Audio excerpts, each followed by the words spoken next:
Oh, that's me, sorry. It's okay. I'll put it off.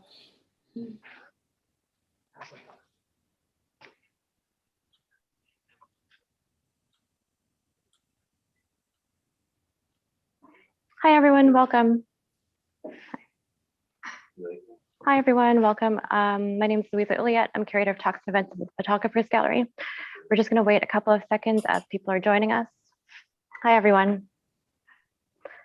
It'd be great to get a sense of where everyone is based. Typically, I'm in London, but I'm zooming in from Vancouver. There is a chat function here if you want to share your location so we can get a sense of where everyone is and just who's in the room with us. Hi, everyone. Thanks for joining us.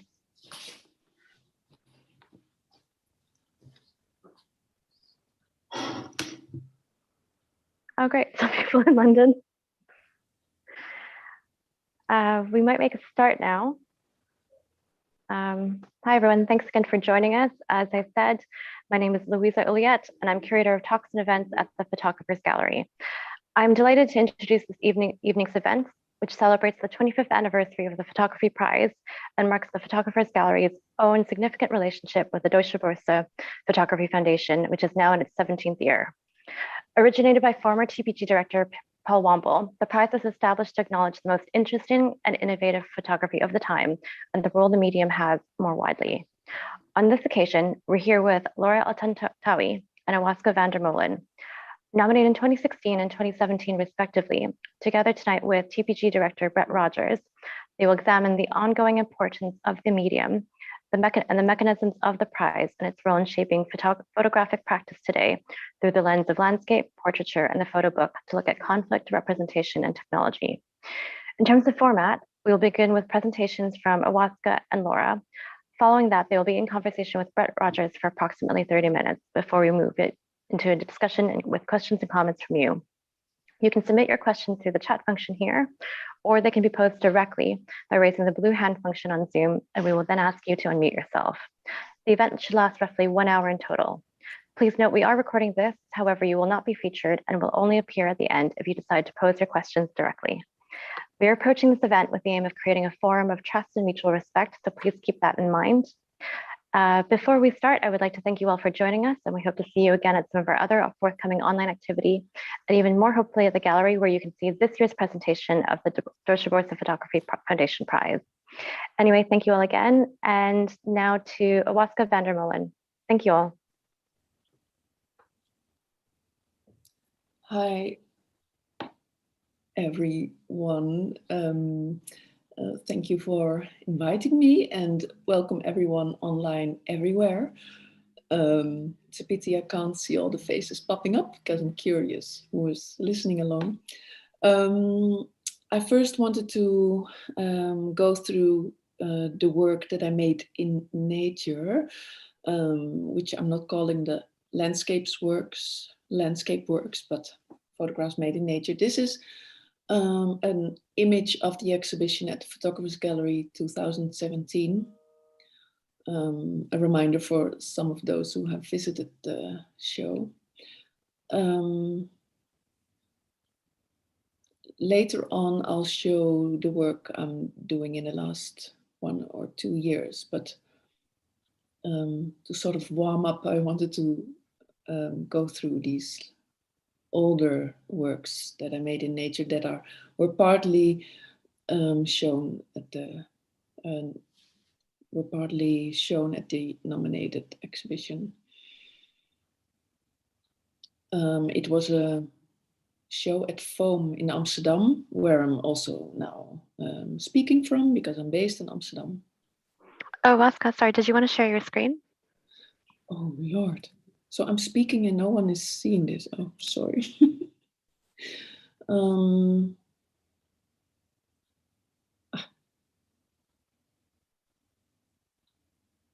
Yeah. So.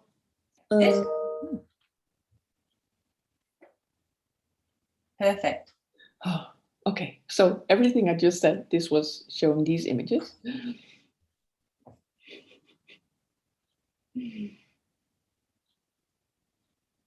Because you heard me talking, right? Yes, we did. Oh, okay. And also what I just said a minute ago. Yep. Okay. Yes, everything.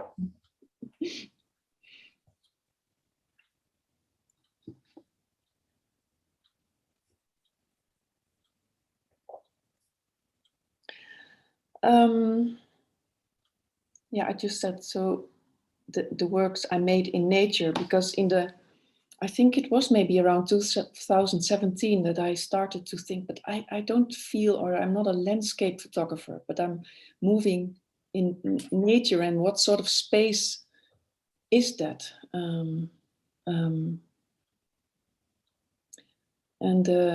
I think with the more recent works or the years after 2017, I came to realize better. And of course, that's always with making new work where actually one is standing, or how to put words to the meaning of your work.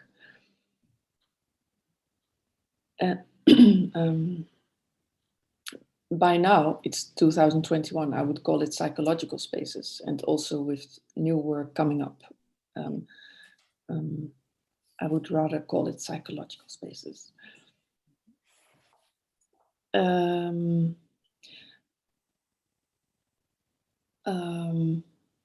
Actually, there was work that I started to make new work in 2018,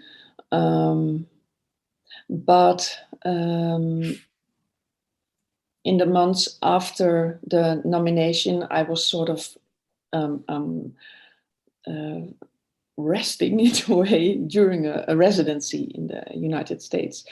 And when I returned from that, I received a wonderful question to start a collaboration with a composer from Austria. This resulted in this book that came out last year, but already the question started in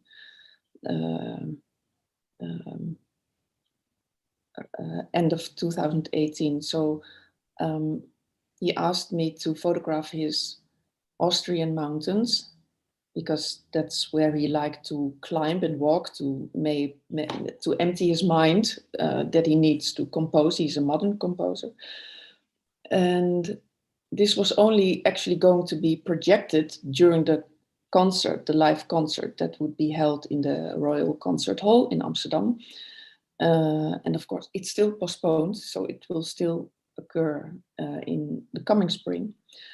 But once all the images were there and we were almost ready to have the concert, then of course everything collapsed. And then I did decide to make a book with it, with Hans Gremmen, in where also the, here you see the scores. That's part of the publication. So it was actually first, I had done just a few commissions, but this was the first clear collaboration with another artist. And during my thoughts that maybe started to turn in 2018, what is it actually that I'm photographing? It's not landscapes, it's me moving in nature, but what does it mean? What I'm always wondering what is it what I'm looking for there. But in this sort of pause, and maybe wanting not to go on new journeys, what I had done the years before, this was a very good collaboration to make this work, but doing this together with another artist, and sort of going through time, making work while not knowing exactly how to continue.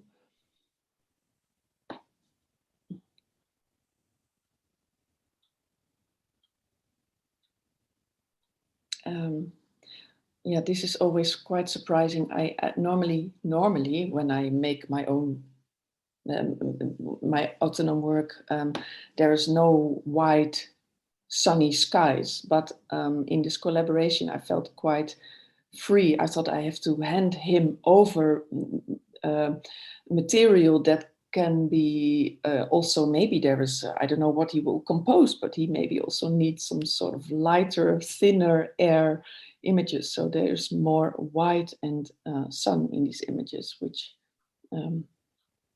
I like very much to see myself. Then a bit later, there was an invitation to participate in a biennale in the Netherlands. And I thought I've left the flat Netherlands to make my work, because I like to just dwell and be a little bit lost in a sort of wilderness that not only is comfortable, exotic, but also maybe some roughness and harsh, which in the Netherlands that I know so well, and that isn't that large, and there's not no wilderness, only when it's fenced. So then I got this invitation also before everything stopped. So in the year before that, so there was the same. I don't know really how to continue, but making this work in this commission in my own flat fields was sort of. I was passing time mentally while doing this work, so which brought for me a very satisfying result. So here we see transparent work images printed on transparencies. First plastics as test, and then I decided to print this on glass, which is all, of course, totally out of my comfort zone, which normally is the dark room. And because this area where they asked me to install the work together with 18 other international artists is a peatland, it's a nature reserve, and it's the last peatland of the Netherlands. And of course, the Netherlands was, I think, 3/4 was covered with peat centuries ago. And the goal, of course, it's a sort of, in the Middle Ages, it was already felt as a ghosty area. There is the fog in the morning. I figured out, an uncle reminded me that my ancestors were traced back until 1700 in that same area, also covering the German border, the German part. So that made me think how to present images anyhow outside in the landscape. I wanted to be there, not to be there. I mean, as if it's present, not present. So that's how I decided to print it on transparent material. And here are finally the glass plates that turn out in, of course, in different weathers. They have different, you experience it differently. I'm not showing here the goats, but at this moment, there is lots of images I'm receiving from visitors. There's goats scratching the plates with their horns. They're sleeping against it. They're licking off the glass plates because the morning dew is giving them water. So it is called Into Nature, actually, this biennale. And what I really did not want is not to have the frames around the glass, because of course I thought, how will it stay there in the wind? But the construction is done really well and perfectly. But I wanted it to just also be able to move into the open cosmos. Yeah, it is. I only found out after it was installed that the outside landscape, there it is, the landscape is influencing your position with the images standing in front of it, but also then these printed images on the glass also help you to somehow, I don't know exactly, because it's too fresh, too young, it opened a month ago, but I have to still think about it more, how it also influences your perception on the landscape around it. It's wonderful to be surprised when you think to, no, I did not even expect that I knew how it would feel standing in front of it, but it's a wonderful process, and I'm really happy that I'm a little bit away from my regular way of photographing and printing the work, and to be out of this whole. I don't know how many minutes I still have, but then in this last year, when everything was how we know how it was, I was asked to react on the in the province where I am born, Groningen, in the north of the Netherlands. There has been gas extractions for 50 years. The last 12 years, the ground started to protest and rumble because gas was taken out. And all these people there or had to leave their houses, had to be restored, but they had to fight for 10, 12 years before politics would finally take them seriously and listen, because people from the north can be a long time quiet and not want to shout that much. This is an image from a journalist, and I was asked to just react on that. And we know lots of images of these buildings that are collapsing, that are helped with wooden constructions, and but I have always tried photographing in the landscape to experience the harmonious ground that would give solace and not necessarily silence, but a place where that of course nature can be, as we know, kill us, and is dangerous and can be threatening, but also Mother Earth is giving us, showing us our deep source and roots of where we come from. So I thought I will photograph this area, and again, you won't be able to see where I photograph it. That's never obvious in my work. But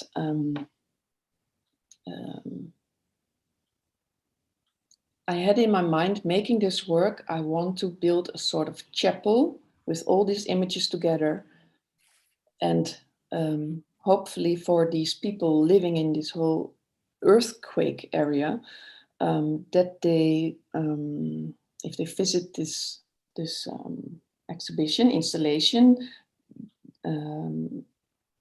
that I shaped or installed in a, like this, you can stand in there, and in a chapel you go there, of course, to reconcile or to immerse or to be with yourself. And in this image, so it's like a half circle, and it's in a former cinema. So this beton brut sort of ceiling is hoping that it could give some sort of verzoening, yes, a place to feel again in peace with this nature where they still live on. And this is a last site-specific work. So this is all, these last projects are all new ways of showing work in where I can also explore how to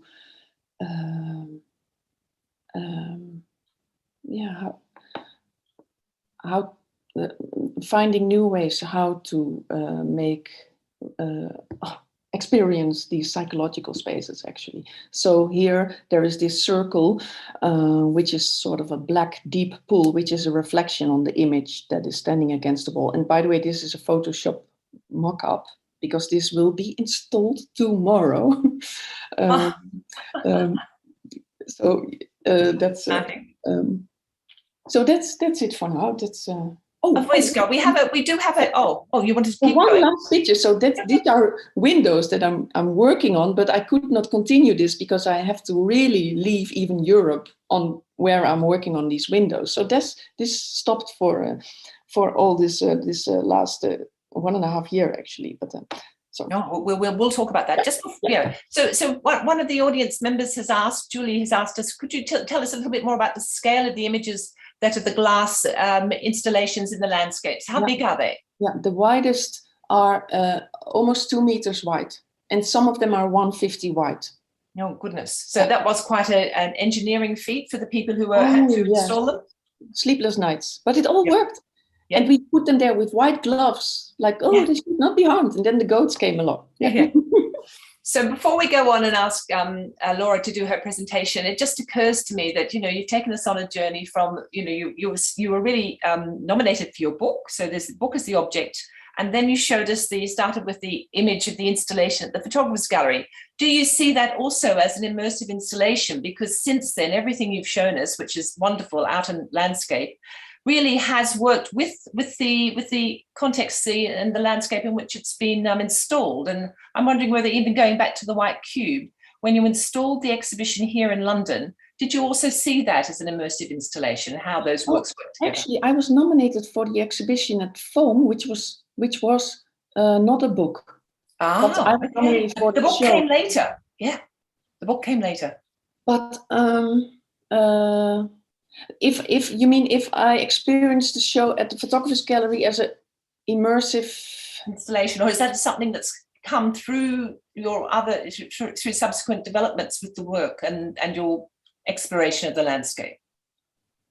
I mean, how do you feel about installing your work in a White Cube now? Are you happy to go back to that? Actually, that was that is what I did for many years, or it feels like many years, until I made the first book in 2014, Sequester. So I think before that, I only safely hung images, printed them, hand printed them, and they became a bit larger and larger because I thought, at one point when they're larger, I could really feel my bodily presence. I started to experiment with that. So at the Photographer's Gallery, there's this huge this diptych. Yes. And this diptych was at the Foam Museum already, and that got nominated for the Deutsche Börse. And this was already making the book was a whole new. So coming from the Netherlands, there is lots of bookmaking, and also especially around 2007, 8, 9, 10, I saw all these colleague photographers, school colleagues making books, but I was a bit afraid of making books because I thought then it's not my handprints, and how can you show this world in a small bounded version? But then I started to work with Hans Gremmen, and I saw it became a sort of new world. Yes. So the white space actually was for me the known space. Yes. But now I'm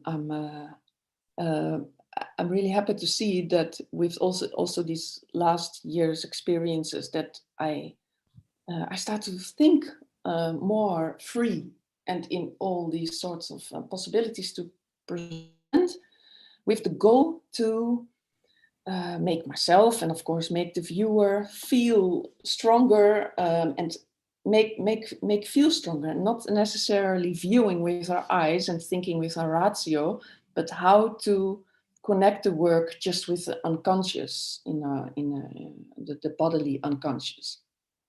And do you feel that by taking them outside the gallery context, you're really reaching a different public, people who may not go inside galleries?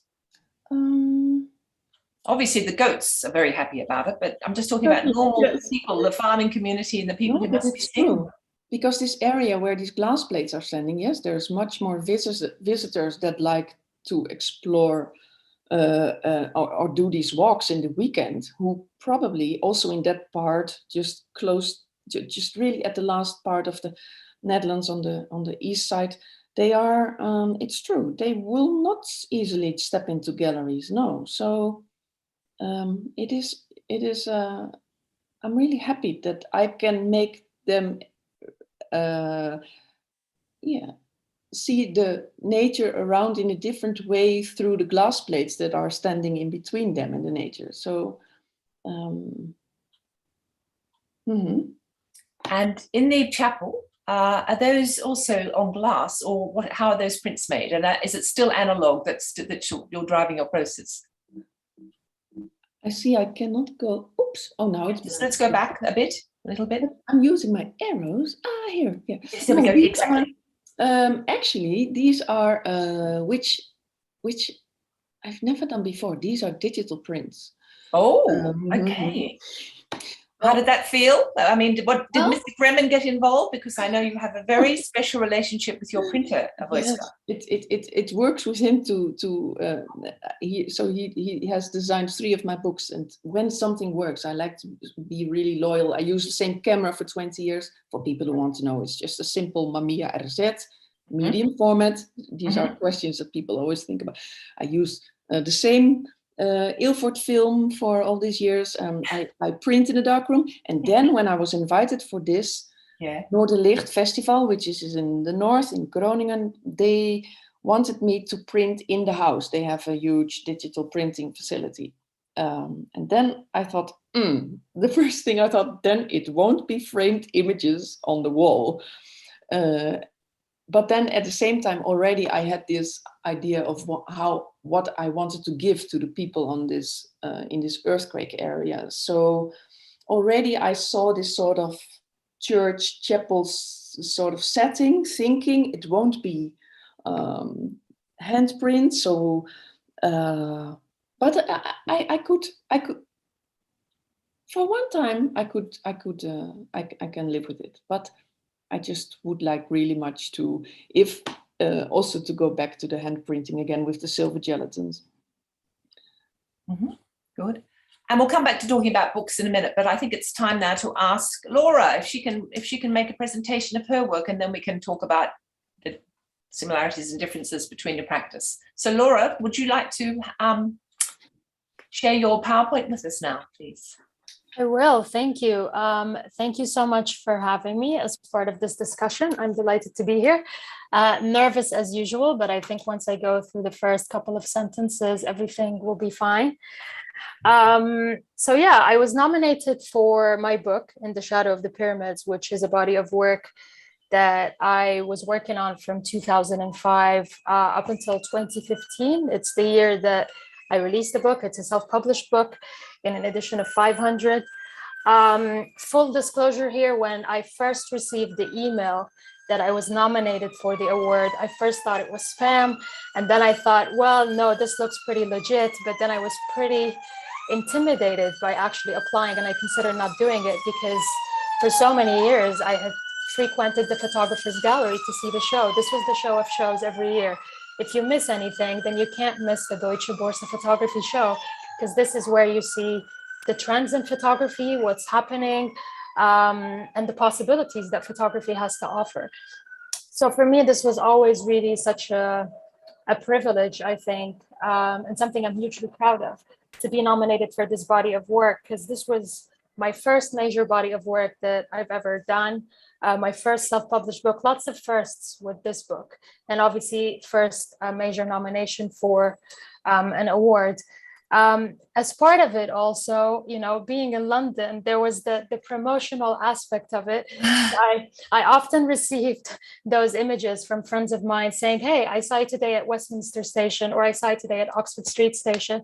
So I think one of the things I really want to address with my talk, and I think we'll dissect it more when we chat with you later, Brett, is sort of the tug and pull between the professional side of myself and the personal side of myself, what was happening inside during this process, from the nomination all through when the work was up on the walls of the gallery for those few months, and what was happening. Because for those few months, it felt like I was suspended. It was a moment of euphoria, but obviously a lot of nerves as well. I think I'm going to go through a journey through the work. So I'll begin just taking you through the work in general for people who haven't seen it before, don't know what it was about. You know, it's a work about family, identity, memories, my own childhood, but essentially a country also in turmoil. These are all very much related. And this was always my investigation in Egypt. I mean, when I returned in 2005 to start doing this work, I returned at a critical moment in my family. It was when my maternal grandmother had unexpectedly passed away, and I had been living in the US at the time. And I felt like this is a calling for me to go back home and rekindle the flames of, you know, who I am as an Egyptian and rediscover myself.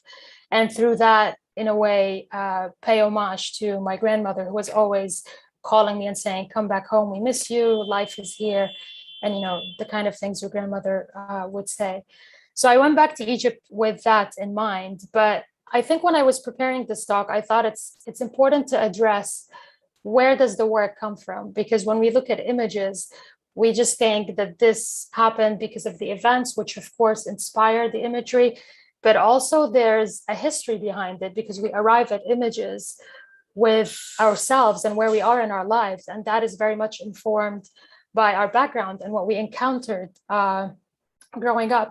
For me, Egyptian cinema was a very big influence for me growing up. Our cinema is, kind of like Egypt is known as the Hollywood of the Middle East, because this is where people come to become famous from the rest of the Arab world. We have a very strong tradition with cinema. Our cinema is political. It's on social stories, issues like poverty, corruption. These are very, very powerful and recurring themes in our cinema. And these are the kind of films that I grew up watching. So this was in the background, and these are the kind of things that informed me in the journey of the work. And of course, literature, Naguib Mahfouz, the first Nobel laureate from the Middle East and the Arab world, was actually lived very close to where I grew up. I remember I used to see him every morning on his walk along the River Nile when we were taking the bus to school. His first book that I read was Mitak Ali, and it's a fictional book. And for me, the way that he was really involved in people and narrating the stories of people, usually normal people, average Egyptian citizens, so to speak, was something that I found very inspiring. His protege, Laura El-Tantawy, produced a well-known book called The Yaqubian Building, which looked at the building in central Cairo as a microcosm of what is happening in Egyptian society. Laura El-Tantawy, a feminist, very well known, who died last year. Her book, Woman at Point Zero, looks at, the condition of women in a patriarchal society. And of course, Tawfiq al-Hakim, his book, Pharaoh from the East, is a book I found very interesting, because it kind of paralleled my life in a particular way. It's about a character, an Egyptian man who goes to live in the East, and the kind of friction that he feels in his life between East and West. And of course, poetry. And this is the kind of poetry and music that was very much alive in Tahrir Square. So while I was photographing, these were the kind of songs and chants that people were singing and narrating. This small square in the center of Cairo became a microcosm of the potential of a country. So while I was there photographing all these events in 2011 in particular, but before that, all through these years, the corruption, the politics of what's happening, poverty, these were all things that were involving me. And of course, there's a personal narrative, me rediscovering my country and trying to understand where I fit in this country, and what does this country tell me as well at this moment, and what's happening here. Photographs, from the revolution and how women were at the front line of it was something important for me to photograph as well. I was often reading in Western media and in some Egyptian papers that women were in the back, they were not really participating. So it was important for me to show things through my viewpoint as I encountered them. But I was never really photographing to inform or on a particular assignment. I always had the freedom to photograph things the way I saw them and felt them. And this, of course, led to the book eventually. Oops, why is this not working? There we go. The book, which I self-published, the book changed, or I shouldn't say that the book changed, but actually the concept behind what I was saying changed, because I realized by the end in 2014 that the project I had started to do, which was to show Egypt through my perspective, had become very much dominated by the events of Tahrir Square. So it was a book actually about Tahrir Square, which initially was quite disappointing for me, because I felt like for nearly 10 years I've been working on these pictures and this is what I have. But of course, in hindsight, it was such a historic moment for my generation and for Egyptians in general, that I could totally see why it dominated my thinking at the time, and why it dominated my thinking as a photographer, and also had a sense of urgency, and it gave the work a sense of urgency. And I want to go into the installation of the photographer's gallery. The installation was really critical for me because initially, when I came into the space, I wanted to cover the entire space in pictures. It was like, I wanted all the walls, fill them up with pictures, work with the idea of like claustrophobia, a sense of chaos, bring all of that into the space. And then Anna Daneman, the curator, she said, let's think about this. And she was like, why don't we try to do a video installation? And initially, it was difficult for me to digest because I couldn't conceive it.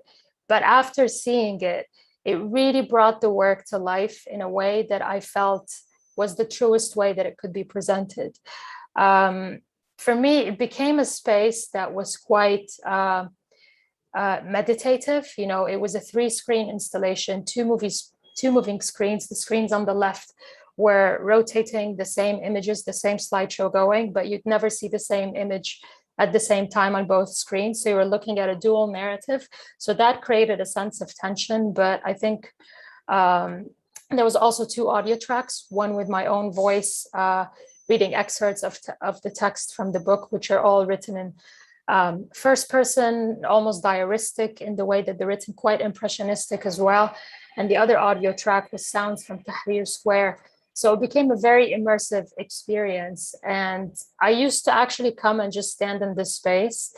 It almost felt like a church-like or like a space like that where you just come and you feel like you want to be quiet and just listen and observe. And it was quite intense. And up until this day, people come and talk to me about this show. So it certainly resonated and left a mark on people. And these are some more of the installations. And I continue to show this work. Every opportunity I can show the work, I always try to engage with an immersive video installation because I think it works really well. And during the show, I should say that one of the really interesting things that happened with this work, the nomination, the journey that the work has taken, is that it's really made me think and rethink about the life of the work, you know, especially thinking about what's happening in the backdrop politically in Egypt. You know, now we're 10 years on, the protest happened in 2011. In this 10 years time, there's been a lot of misinformation, a lot of brainwashing that's happened around the events of the revolution. So in many ways, this has really put the pictures that I captured in those moments under question for me, the validity of them. Not so much how factual they are, because I know they are, but the context of them and how do we engage with images today that were taken 10 years ago of a critical historic event when there's been a lot of brainwashing around those events and hence the images. So I'm constantly trying to re-engage that narrative. And part of that was around the time of the award. I worked with a publisher and we released this small book called Postscript, which was an opportunity to bring to life some images that weren't in the book that was nominated. And also it allowed me to contemplate in words the act of being there as a photographer in Tahrir Square. What was that like? So I kind of took a step back and really dissected, you know, what I was doing there as a photographer, how much my role there impacted potential happenings, things that were in front of the camera and all of that. So that was really exciting for me. And then of course, there's other iterations that took place. So on the top left, you're seeing the 10-year anniversary edition of the book. This is one that I released earlier this year, January 25th, which is the anniversary of the revolution. Really trying to work with ideas around, you know, brainwashing and reframing the narrative. Like I said earlier, how do you engage with images that may not have the same meaning today as they did 10 years ago? And I also produced a newspaper which was aimed at an Egyptian audience that kind of give away for free. For me, it's a metaphor for how the revolution was, you know, narrated on the pages of the newspapers. But also I grew up, you know, with newspapers as part of my daily ritual, seeing my parents read it, my grandfather read it. So it felt like a very natural extension of the work as well. And then, of course, what's happened since? I have to say that, you know, in in the months, and I think, maybe 6 months after the nomination and the award, I really felt almost like intellectually paralyzed. I think all the fact that it was my first work and it did so much better in terms of acceptance by people than I had ever expected. It kind of was a long moment of pause for me. And I just felt like, where do I go from here? This is where the professional aspect comes. When you do something like that, that's the first book you release, then where do you go from there? So it was a moment of introspection for me. And I think it kind of organically worked around where I was personally at that point. I was contemplating ideas of home and belonging, because essentially this is what In the Shadow of the Pyramids was about. It was about me negotiating my space in Egypt as an Egyptian and trying to reclaim that. And by the end of, the 10-year period covering it, I just felt disenchanted with what happened. And I felt like, I understand where I stand now and where that relationship is, but home now has become a big question mark for me.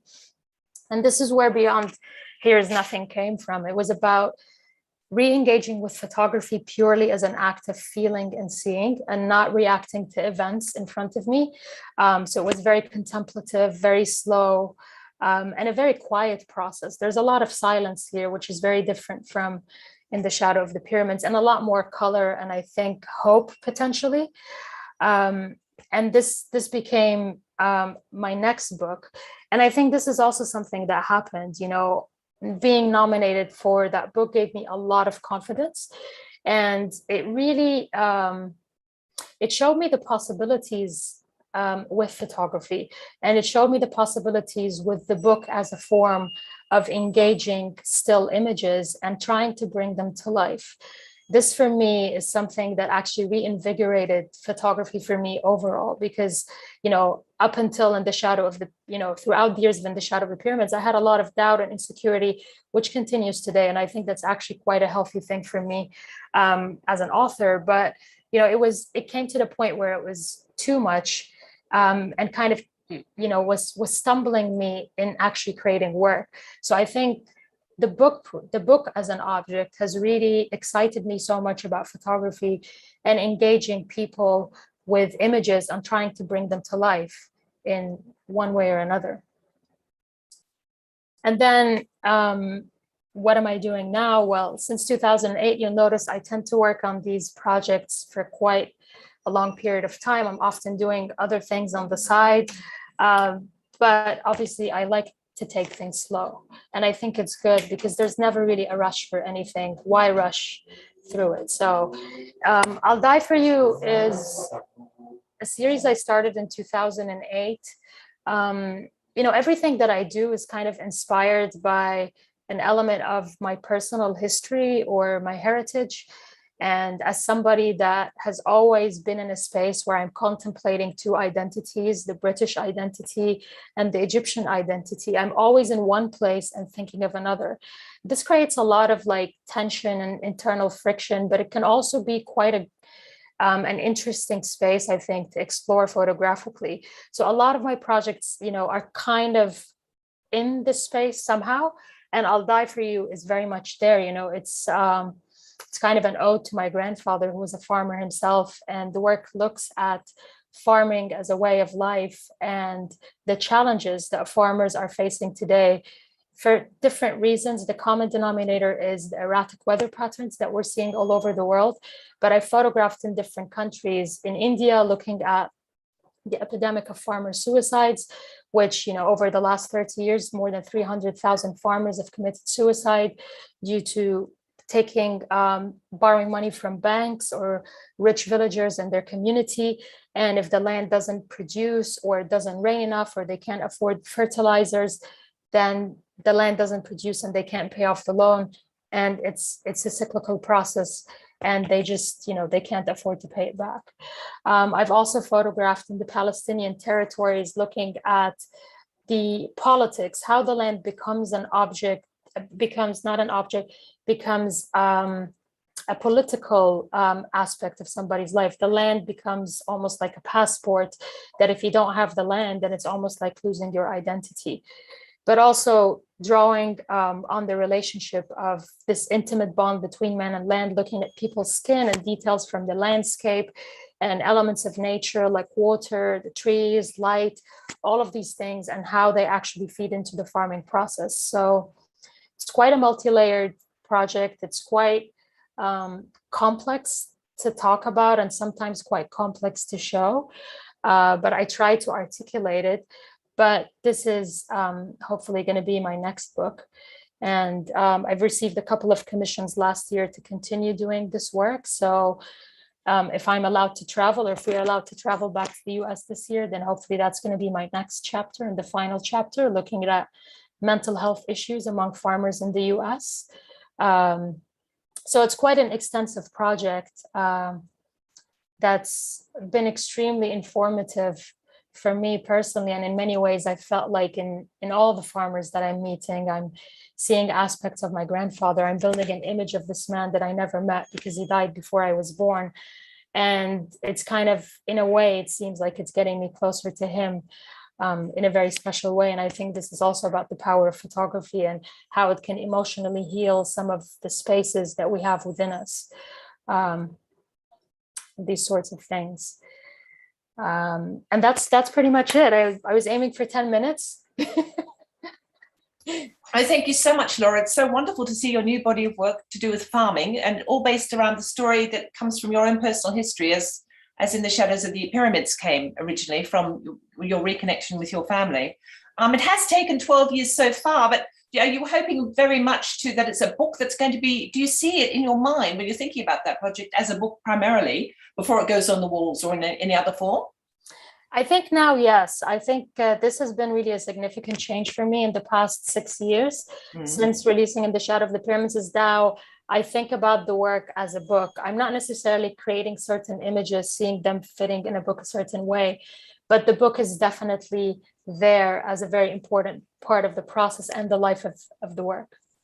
And listening to you both now, of course, there are so many differences in your practice, but also many links, in a way, Laura, some of those portraits, they are psychological portraits, the equivalent of Awoiska's psychological landscapes, based very much on your personal experience and putting it within a broad political context. Awoiska, yours is extremely personal too, but what about the political dimension, perhaps even the environmental implications of always working in nature? You haven't spoken about that tonight, but I'm always very aware that must be in the back of your mind.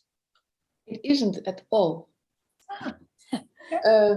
No, but I like it when others see that. Yeah, and using is not the right word, but sometimes it is. The images are placed with articles on this, of course, environmental issues we are living with.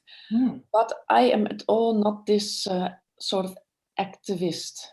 But it all did start with an anti-reaction on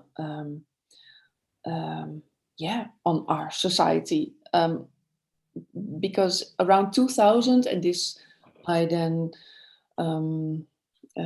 visualized through different subjects like portraits, and then interiors and buildings, and then buildings in itself, and then I arrived in the landscape. But it was always making this work because I wanted to remove myself, and that's also the first title of my book, Sequester, to sequester oneself from,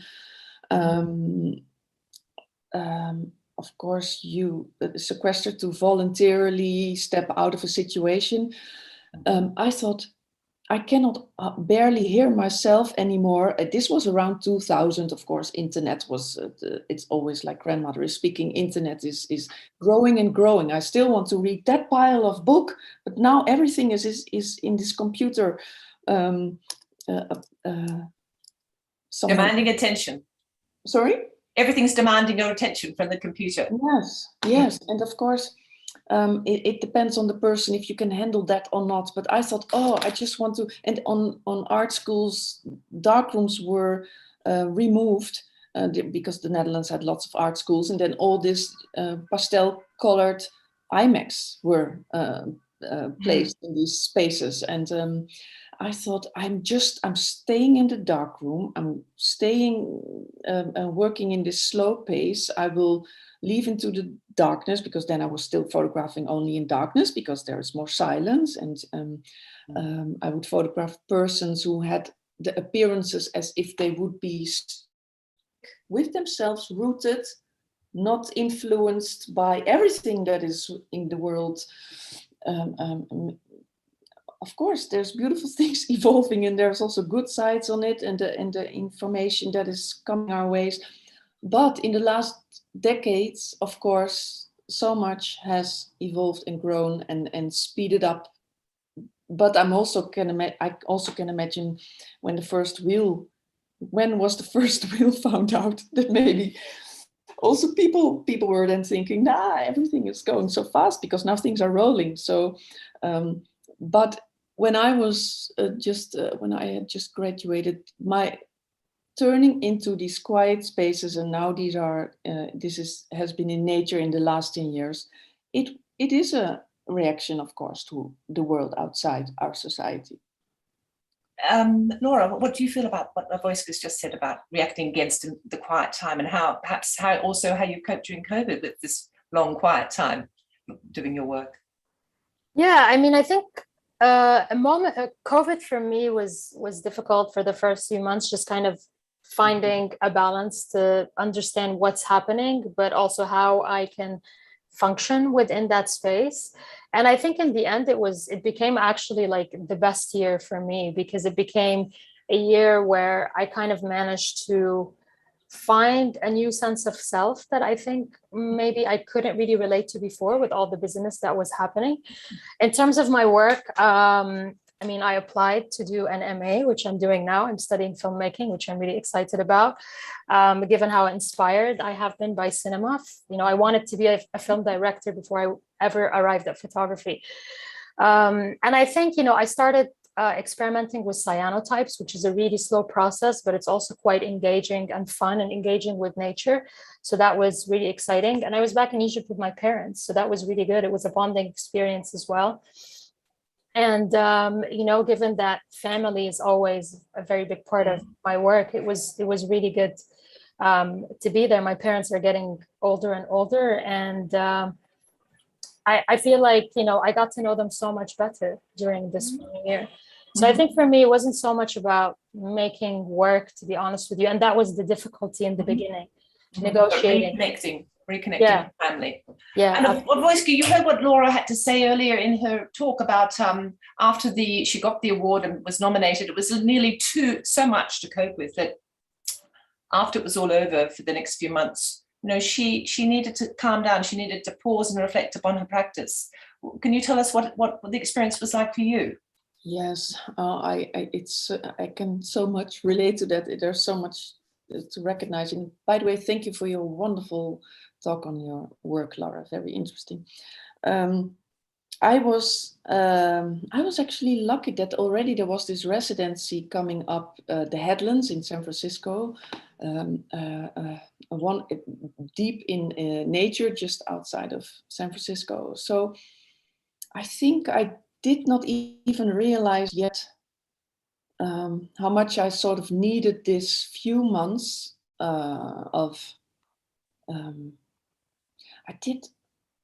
being there. I could not actually make new work. I could not think about making new work. I felt also a bit uneasy with that, because artists just arrived there, of course, to develop a new work or to continue work or to finish work. I mean, it's very, you don't have to make a presentation there at the end. So this was all relaxed in that sense.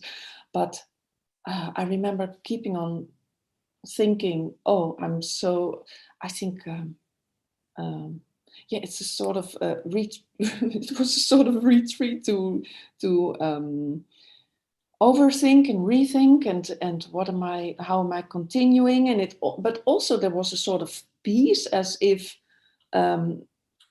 everything that I always, in a way, making work, what you're doing is good and you need to do that. And of course, there's this little voice is it also my work? I feel it's very subjective. Is it important enough? It's not.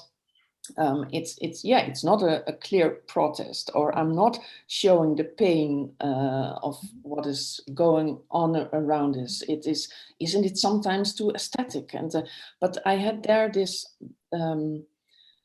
Is it allowed to be aesthetic? That's the good questions that always you have to keep on thinking about. There I had this sort of. I could not exist for a little while, and I did not need to make new images. And there was such wonderful other artists, of course, in these 3 months that I could be together with. So yeah, it of course it is. I got lots of strength after the nomination, but also I really had to take some time off. Yeah. It's very, that's very interesting to experience that. Laura, did you feel that after you got this big award from the Eugene Memorial Fund to do that important Indian body of work? Is that what you got it for? Or? Yes, last year. I don't know. I think I'm more mature now. See, so that's also another thing. See, now. Yeah, I think I've matured now, and I sort of can handle it. But you know what I think is, with the Deutsche Börse Award, it's a different caliber, I think, than any other award. And I think it's because of what the award stands for. You know, it stands for the artist making the biggest mark in photography in Europe that year. That's a really, really big statement. That's a really big thing to represent. I mean, it's such an honor to be part of that group of people. And your name is forever in the photographer's gallery. And right? everybody, as you say, always remembers your installation and yours, Awoiska. I don't know, we always walk into the room and we always remember, this was Awoiska last year, this was Laura. So you're always embedded there somehow in our psyche. And Anna does such an amazing job with the curating, so that makes it also very memorable. Yeah. So I think there's a lot of legacy that comes with it, and that's huge for an artist and an author and somebody working independently like myself and Awoiska as well. And I think for me in particular with that work, I believe I was the first Egyptian to ever be nominated for it. So for me, it was great to be nominated for this work, but also to show the possibility, hopefully for my generation of Egyptian photographers, that, you know, you just have to believe in your own voice and do what you believe in and follow the journey and just see what happens. And I think that's a really big thing because, you know, photography, as you know, Brett, is a growing language in Egypt, contemporary Egyptian photography. And it was really good to shine the light on what's happening with contemporary Egyptian photography. So that was great. But we all want to know, have you ever managed to show the work in the Middle East? Possibly not Egypt. Have you ever shown it in the Middle East? I've shown it in Dubai. I've shown a few images in a private gallery in Egypt, I think in 2012.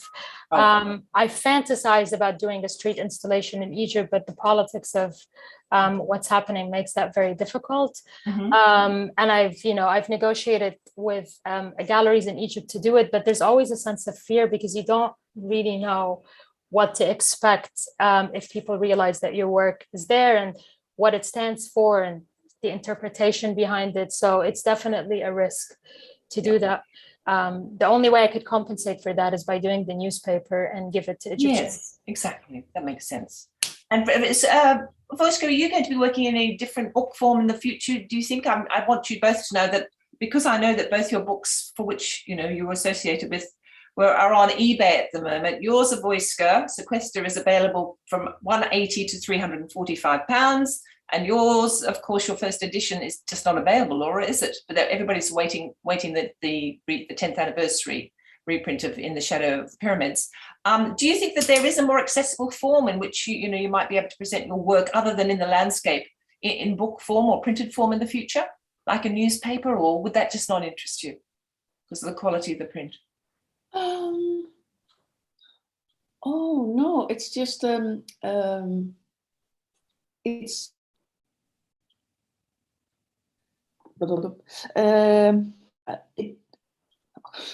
tomorrow there's there will be a brochure or a booklet. It will be obviously it just has been printed this week because there's a duo show that I'm that I'll have, and it's just a thin paper, and the images are small and varied with larger. So No, as I just mentioned, I am really now open to see lots of forms yeah, for a long time I have been, I think, more conservative, because I was really looking for why am I making the work I'm making.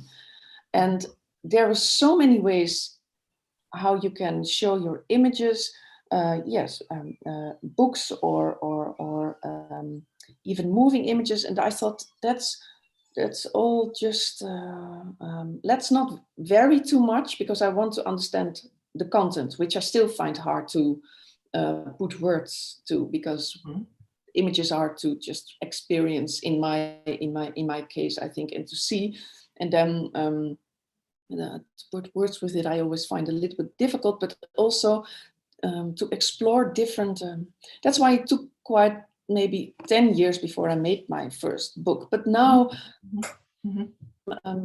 much more, it's also part of growing up and to feel more secure and growing up in what the work means for you, or to understand also what different ways of presenting, that you can do that in many different ways. So no, I have become quite flexible. And also there will be soon, projections with music, and that will be also partly digital. So I'm ready.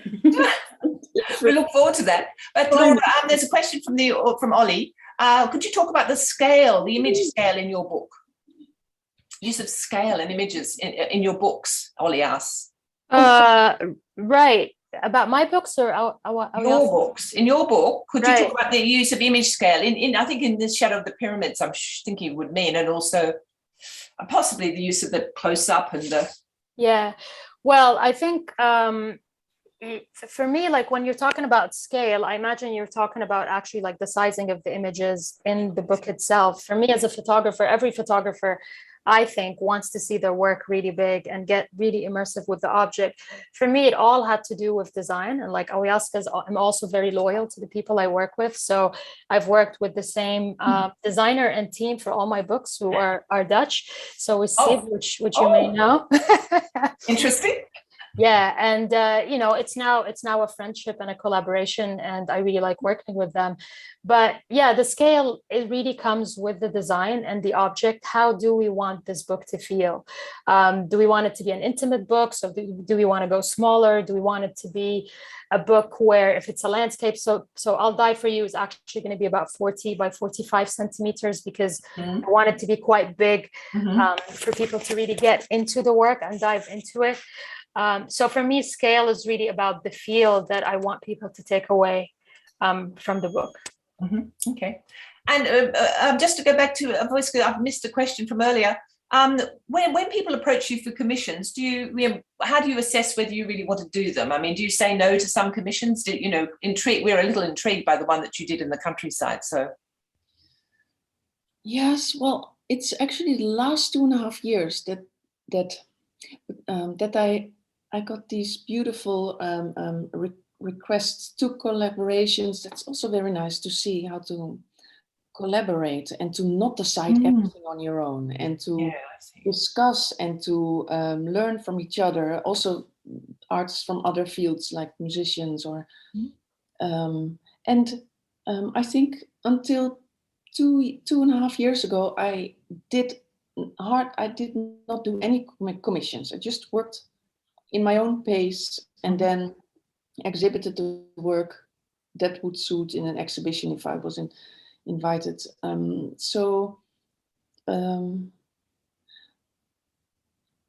Let me see. Did I? Because never say no to any commission. I think it is no, because now I'm thinking, okay, I hope in December, I of course, I don't know where we can travel in December, but I'm really looking forward to finish the wonderful collaborations I'm doing now, and then and then if something comes up, I should say no. It's because I really look forward to just continue the one window that you saw, which is this going inwards, this work as well, or as well, Laura, you just said the word inwards. I thought, yes, that's a good word. So I look forward to be on my own again, even though this is very enriching, all these experiences now. And to, yeah, the glassworks outside, this is, but yeah, so this was a commission, but of course, based on the work, my autonomous work. So, but I look forward to make new work again when it's not clear yet for whom and why it will be. Although I say for whom, of course, it's for me, but already I know where it will be exhibited. So this is a little bit of, it's most beautiful when there's not even the idea yet if it will be a book, if it will be in whatever way presented, but that it's just made for the work made because you feel you have to make it without knowing where it's going to be. That's the most, Laura, do you have anything else to say? Because I could just notice that it's time to wrap up. So if there's anything else you'd like to say about your practice, about anything Awoiska's said, or to bring this to a close, obviously you both need to get on a plane to complete these new bodies of work that you want to do. And it will be very exciting. And at Awoiska, you're going to your opening, and to see that incredible work that's going to be reflected in the water, which looked amazing. It really did. It looks like a sculpture, an Ishkapur sculpture with a photograph near it. And so please let us know how that goes. And we're all looking forward to Laura's project about the farmers, which sounds so, I mean, I can't believe that you started that in 2008 when that wasn't really a subject that was hitting the news. But at the moment, suicide of farmers, the situation with the farming community and the impact of climate change on farming is so important and pertinent topics. It's going to be a great success, I'm sure. Yeah, thank you. Yeah, it's definitely become a lot bigger than I ever contemplated. It seems like everything I do kind of takes on a much bigger life than I kind of expected, which I think is good because it kind of also drives the momentum to do it. I mean, this conversation can go on for hours, so I could say so much, but I'm quite happy with this discussion, and it's been great to share the platform with. Is there anybody else who wants to ask a question? Please do now in the chat zone, but otherwise we will have to say goodbye to everybody. And thank you both. I mean, on behalf of Deutsche Börse, Anne-Marie Beckman, I'm sure is listening to us, and Anna Danneman, who's here, and especially the Photographers Gallery, who has such fond memories of working with you both in 2016 and 2017. It seems only like yesterday you were with us. And we want to welcome you back here whenever, well, we'll see you pretty soon, Laura, I'm sure. But Awoiska, whenever you can get over to London, please come and see us. I'll do that. So thank you so much. Thank you. Thank you. Have a great evening. Bye. Thank you all for joining us. Bye. And Louisa, do you want to say anything at the end? I don't know if Louisa wants to say anything.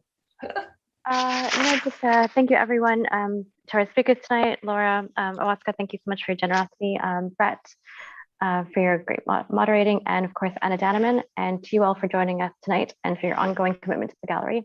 We wouldn't be able to do what we do without you. So thank you for that. I just noticed I forgot to spotlight myself.